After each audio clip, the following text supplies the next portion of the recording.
दर्शक बंधु आपण माने निश्चय जानिथिबे जे जने क्रिकेट खेलाली जेतेबेले तार क्रिकेट कैरियर आरंभ करे तार स्वप्न थाए जे प्रथम मैच रे शतक करिबी।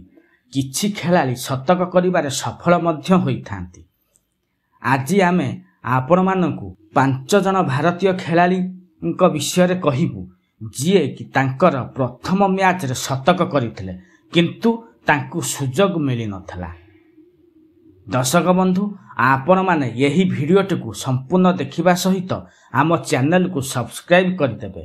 एथर आसंतु जानिबा सही 5 जन खेलाली किए। प्रथम रे अछंती प्रवीण आमरे। से 1992 मसीह रे साउथ अफ्रीका विपक्ष रे टेस्ट मैच रे डेब्यू करथिले। से तांकर यही प्रथम मैच रे 103 रन करथिले। से समुदाय 11टी टेस्ट मैच खेलिचंती। 1993 रे से तांकर शेष टेस्ट मैच खेलिथिले। द्वितीय रे सुरेश रायना दिनिकिया क्रिकेट मैच एवं 2020 मैच रे भारत दल पई एक मुख्य खेलाड़ी थिले।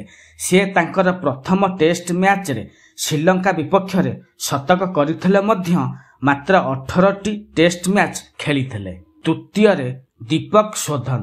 1952 मसीह रे दीपक शोधन पाकिस्तान विपक्ष रे शतक करथिले किंतु एहा पर से मात्र 2टी टेस्ट मैच खेलिथिले। चतुर्थ रे पृथ्वी शॉ तांकर प्रथम टेस्ट मैच रे वेस्टइंडीज विपक्ष रे शतक करथिले। एहा पर से 4टी टेस्ट मैच खेलिचंती। पंचम रे अछंती सुरिंदर अमरनाथ। सुरिंदर तांकर प्रथम टेस्ट मैच 1976 मसीह रे न्यूजीलैंड विपक्ष रे शतक करथिले। एहा पर से 9टी टेस्ट मैच खेलिथिले। सुरिंदर मात्र 10टी टेस्ट मैच खेली 550 रन करथिले एवं तांकर कैरियर शेष होइथला।